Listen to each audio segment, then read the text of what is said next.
You're ready. You weren't here at the very beginning, 3 minutes. We're sticking to the clock. And I think you all were here when I said if you have written statement, please give it to the man at the clock. Okay. When you're ready. I gave my testimony. Excellent. Good evening. Good evening. It's 10:46 p.m. here on March 20th, the first day of spring. I just wanted to bring to the attention of the council, and I'll speak off the cuff, that I've been at the center of a lot of these appeals that are being challenged right now, and so I'm sorry Mr. Allen has left, but the rights to appeal is not being challenged by the amendments before us. We will have the right to appeal.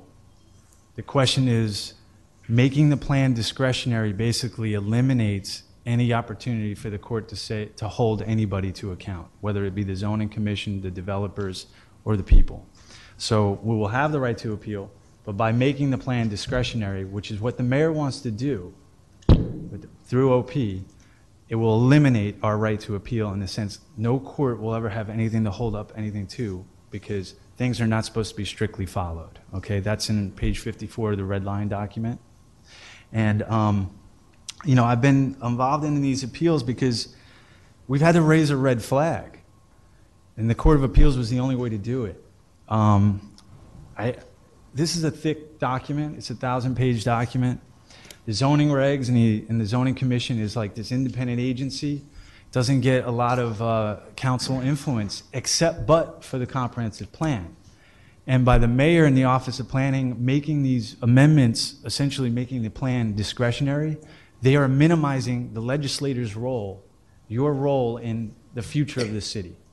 The plan is your policy. It's your vision for the city, implemented through the zoning commission. But if without the plan, if you make it discretionary, the zoning commission can approve whatever it wants through its mechanisms, because it's an independent agency. Let me just give some context for the outcry against these appeals.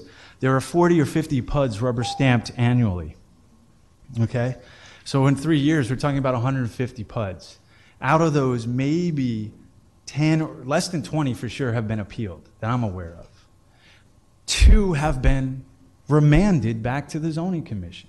So we're not talking about like this massive like stopping of projects happening around the city. 2 have been remanded, and it just goes back to the zoning commission to say, hey, you got to look at this again. So when I hear is the zoning commission should be able to do its job, well, it's a very difficult bar to express to the court that they didn't do their job. What aren't they doing? They are not looking at project impacts, gentrification, environmental infrastructure impacts.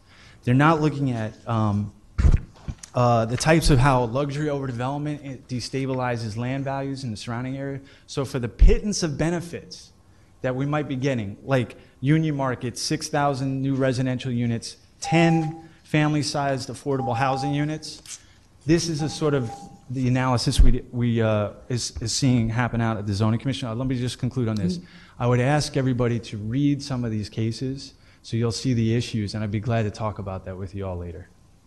Thank you. Mr. Solon? Questions. How many PUD appeals have you been connected with in the last, I'll say in the last couple of years? I would say about 10. And when you say connected, I mean basically my role has been, it all started with the Adams Morgan appeal, the Adams Morgan Hotel. This is, you know, the Washington Post is maybe the poster child of these appeals, Paul Schwartzman. It started with the Adams Morgan Hotel. We simply asked the Office of Planning, if you drop a luxury hotel on a block, on a residential block, and it's a very large hotel, you can see it.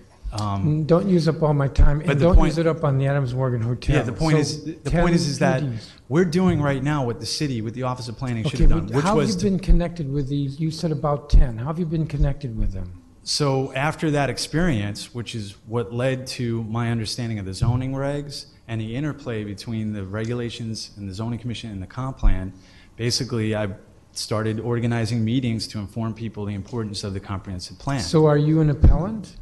No, I'm not. I'm a community organizer. So people like basically like with Barry Farms, for example, I helped work with residents there to understand how to become a party. So you reach out to the community and talk to the residents? Or they reach out to me. I just had residents on Benning Road reach out Now, to me. you said that there've been 2 cases that have been remanded. Yes. But how many other cases have been settled? I don't know about settlement, but I know that in terms of the court saying to the zoning committee, all the court is doing is, hey, this is your comp plan. They're just I showing it to the understand, zoning but are commission. there any of these appeals you've worked with the community that have been settled? I mean, there's been some settlements. The Adams Morgan Hotel was a $2 million settlement. What are we doing with that money right now? We're buying buildings on the block that OP said would not be displaced. Let me give you an example.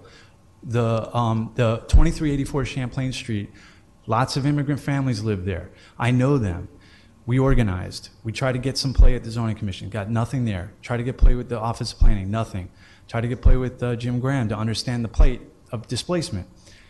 Here's how it played out. That was passed in October 2012. It is now Okay, you're 2017. using up my time. So Well, $2 million finish. settlement, Phil, how this did is- it get used? Excuse me, council member, this is an important point because it shows how displacement is real. That apartment building is now worth $6.5 million.